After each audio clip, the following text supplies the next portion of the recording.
Hi third graders, happy Monday. So we are going to be continuing with practicing. So a few weeks ago we went over historical fiction, realistic fiction, and we went over reading it with illustrations. Now we're going to practice reading it without illustrations.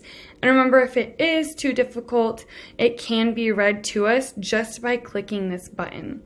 But we're going to practice today. So we're doing historical fictions today. So it's going to be n.nothing because this is a new one that has come, but I'll make sure to star it so it should show up on your IXL. It's going to be right under our homework from last week where we were reading the realistic fiction sets. And we're going to be doing the same thing too, where we're going to be going over it. I'm going to be reading with you and talking through our answers. So historical fiction, remember, fiction, so it's not real, but it could have happened. So these are usually set in the past. So the first thing we want to do is read the story through. And here they marked it by paragraphs, so we know exactly what paragraph we are reading. So we're going to start with number 1, Bornstein's buttons. The Hester Street Market was as lively as ever, but as Jacob and Papa set up their pushcart, Jacob felt slow and blocky somehow, like he took up too much space. Through the dressmaker's shop window, he could see Ruth and her father cutting cloth. Ruth didn't look up. Ruth was usually kind. Sometimes she and Jacob even shared treats from the pushcarts lining the street. Pickles, hot potatoes, peppermint. And we're going to scroll up. Oops, okay, number 3.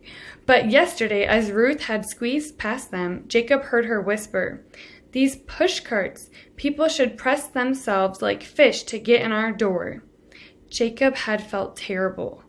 "Papa," he said now, "maybe we should set up somewhere else."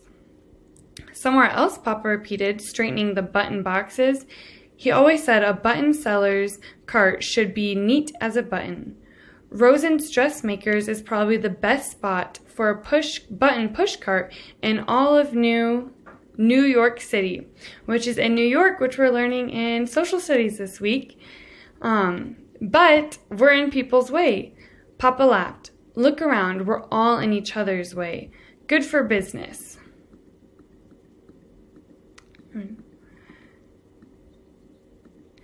Jacob sighed. He wished Papa had a real shop. He pictured a sign with gold letters, "Bornstein's Buttons, established 1900.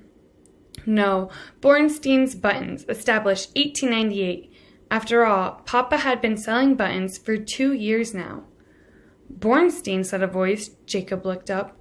A carriage pulled by 2 horses had stopped in the street. Behind the driver sat a lady in a fine dress and a ribboned hat. "Bornstein the button seller?" she asked. Papa nodded. The woman jumped down and showed them her boot. It was well made, but a button was missing.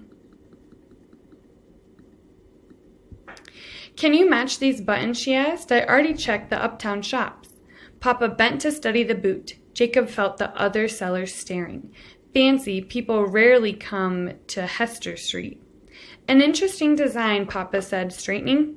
The woman nodded, looking at the pushcart. "I didn't expect your cart to be so small."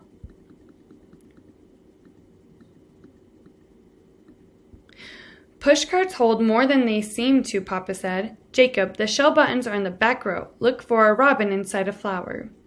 Jacob started at one end, Papa at the other. They opened boxes and boxes of buttons. Finally, Jacob opened a small white box, and 10 ribbons each inside a flower stared up at him. "Papa!" Papa and the woman bent their heads over the box. "That's it," she exclaimed. 30 cents, Papa smiled. "That's all? The uptown shops. Running a pushcart costs less than running a shop." "Then I'll start buying all my buttons from you." The lady looked around. "Oh, I didn't know there was a dressmaker here." Turning, Jacob saw Ruth in the doorway. She looked at Jacob in a surprise as the new customer approached her. Jacob smiled. He and Papa didn't need a shop. Their need as a button pushcart helped far more than Jacob had known. So now we go to our questions. So based on paragraphs 1 and 2, what was likely true about the Hester Street Market at the time of the story? The market was both indoors and outdoors. Most of the pushcarts were neater than the stores. Shoppers liked the push carts more than the stores. The market had firm rules about where the push carts could be. So let's go back and read paragraph 1 and 2. The Hester Street Market was as lively as ever, but as Jacob and Papa set up their push cart, Jacob felt slow and blocky somehow, like he took up too much space. Through the dressmaker's shop window, he could see Ruth and her father cutting cloth. Ruth didn't look up. Ruth was usually kind. Sometimes she and Jacob even shared treats from the pushcarts lining the streets. Pickles, hot potatoes, peppermint. So they're saying how it was very lively here, and he felt like he was taking up too much space, so it doesn't sound like there's a lot of space on this street. So let's see. The market was both indoors and outdoors. Well, we know that there were pushcarts on the street that were outdoors, and there were stores that were inside. Most of the pushcarts were neater than the stores. We didn't hear that in the first or second paragraph. Shoppers liked the pushcarts more than the stores. That wasn't said in the first or second paragraph either, so that wouldn't make sense. The market had firm rules about where the pushcarts could be. Well, we also didn't hear them say that either, so which one would make the most sense would be the first one. And we got it. So just so that we can keep this video shorter, we're just going to end here. So just make sure as you go through, read the whole story through. And then just like we've been doing, we've been going over the answers.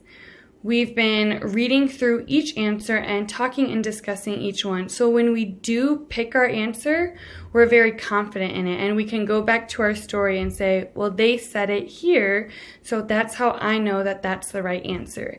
And make sure to take your time and have fun, and I will see you tomorrow. Bye, third grade.